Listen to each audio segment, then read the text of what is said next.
Welcome to the highlights of our vibrant Discover the Source stage at Foodservice Australia 2025 in Melbourne.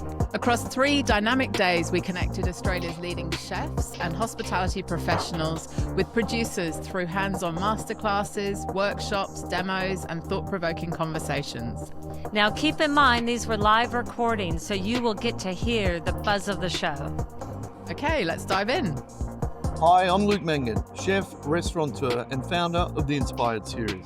I recently caught up with Dan Hunter, the visionary behind Brae in regional Victoria, a world-renowned, sustainably driven restaurant built from the ground up. From 3 Good Food Guide hats to a place on the world's 50 best, Dan's influence runs deep.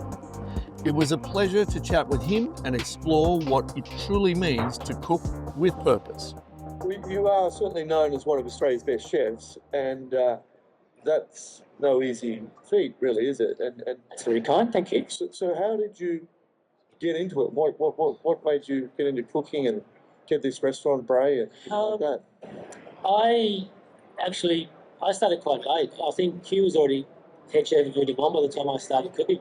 So I started cooking professionally, or started a traineeship or apprenticeship when I was about 23, after working for a couple of years in a kitchen or in kitchens before that. And really the thing that probably drew me to it the most initially was the personalities of people being vastly different to Crazy chefs. the corporate world. Just the chance that you could be yourself and still show up. And I really enjoyed the team environment. I really enjoyed the fact that there was a reliance on others for you all to do well. And I just love restaurants. I just love the theatre, the energy, the repetition, the coming, the get it done, the serve. It's just sort of that title or that night and day type flex each day. I really enjoy the energy that's surrounds restaurants and the craft of restaurants. What does Australian cuisine mean to you? It's a tricky one, isn't it? But I mean, it's a cuisine of place. Like, we're in Australia. I think it's the most complex question that's got so much attached to it. But really, is it that hard to answer or to think about? We're Australian. We're multicultural. We have our first people. If you cook with all of those things in mind and cook with your place, and you're Australian, and you're doing that in Australia, you're cooking an Australian cuisine, full stop. The restaurant now has hotel rooms, or what are they called, hotel rooms? Yeah, we have 6 guest suites. 6 guest suites, Yep. there we go, which is stunning, by Which the way. we've had since 2016. Yeah. Was that always the plan to have those suites with, or Yeah, did it you just was. build the restaurant? No, it was the plan. I think, I think the model, and it's never been a model based on economics, to be honest. It's been a model based on hedonism. I think the most complete way to experience the hospitality of our business is to come probably at lunchtime more than dinner, see where you are, spend time on the property, and stay overnight. And I think That's exactly what I did. We had a long lunch, saw the gardens and everything. It was just fantastic. Yeah, I think, it's a very transparent business. You can walk to all corners of the property and see what's going on. I think when you see everything that's occurring on the farm from an agricultural point of view, the food makes much more sense. You can feel the season, you can feel the place, and then you can sleep in a really comfortable environment that has the same consideration added to it.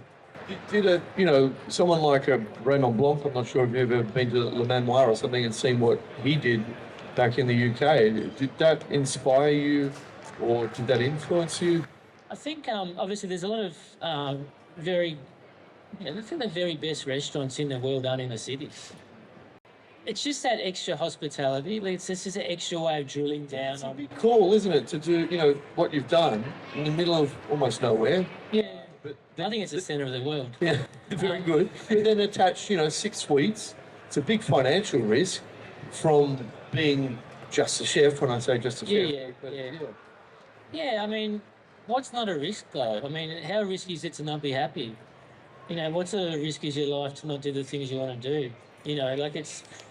You just got to get on with it. So I think there's probably too much trepidation today for people not wanting to stand out too much while still wanting to stand out. But there's not a lot of projects of personality, you know, and I think cooking can be beige, you know. On one hand, there's so much learning that can be done by looking online, but there's no tasting done, you know, and there's no Seasoning. there's no consideration to the guest, you know. So I think our business is very guest forward, and it's a chef and my family, my wife and I, you know, like it's a hospitality business, and I think chefs' restaurants can get a bit chefy, you know, but first and foremost, we're there to provide, as I said, like a hedonistic experience of joy, a place to escape, still be, you know, amazed by new experiences, but with a backbone or a baseline of classic warmth and hospitality, you know.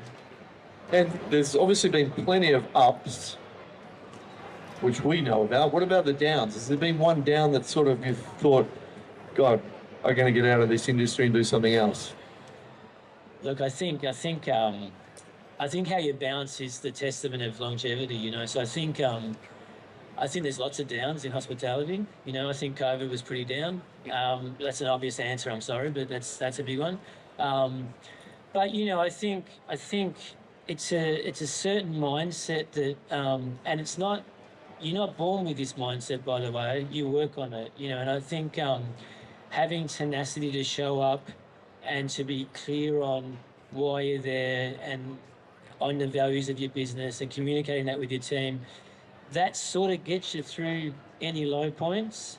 And of course, there's a whole range of low points. You know, there's nothing that stands out that's specific to me, but I think what's important is to not put so much value on the high points, and therefore the low points are sort of more normal. You know, I think it's easy to get captured in your own ego, I suppose, when people are telling you it's a good place, you win awards, whatever. We appreciate that, of course. 3 hats, #1, all that stuff. I like that. There's no bullshit to that, you know. It puts people in your restaurant. But if you fixate on that and not the processes in your business and in your kitchen, that's all you have. And when it's gone, you're a mess. So improvement happens incrementally every day, and then sometimes you fall on your face, and then you get up, and incrementally you know, it's Get better and better, yeah. Incredible journey. Is there any questions from anyone out here? Yes. Hi, I'm George. I'm a chef at Remy in Brunswick. I know your boss quite well, actually. Oh, good. Careful what you say. Yeah, okay. Great restaurant. What do you guys think is the best way for a young person to get their foot in the door at a new place, whether it's cold emailing or waiting for an ad to come up or networking? Because it can feel a bit daunting to try and approach a really high-quality restaurant. Yeah, I mean, get your foot in the door is literally that. Walk up to the door and stick your foot in it, like literally. Like, you know, there's lots of emails, and it's not the same as face to face. People are busy in restaurants, and you're not always going to show up at the right time, and your email might not get read very well either, you know. But certainly, a generous email, an introduction, I think is sometimes better than a CV, because CVs can be fabricated, and CVs you see a lot, and a lot of working in lots of places sometimes doesn't amount to a good person or a good chef, you know. And we don't tend to hire based on CVs, in all honesty. It's a feeling. We get to know each other, and we see if there's a suitable relationship that could happen. Pick the place you want to work at and just go after it. You know, like it's, I mean, Hugh did the same. He went to Noma. He's talked about riding a bike through the snow, and I worked in Spain for 4 years. I couldn't speak Spanish. I had to learn on the job. I ended up running a kitchen with 30 chefs in it, which was in the top 10 restaurants in the world, 2 Michelin star restaurant. These were all lucky breaks that occurred while I was putting myself on the line. I didn't think anything like that would happen. It's always going to be a lucky break, but you've got to be out there looking for lucky breaks.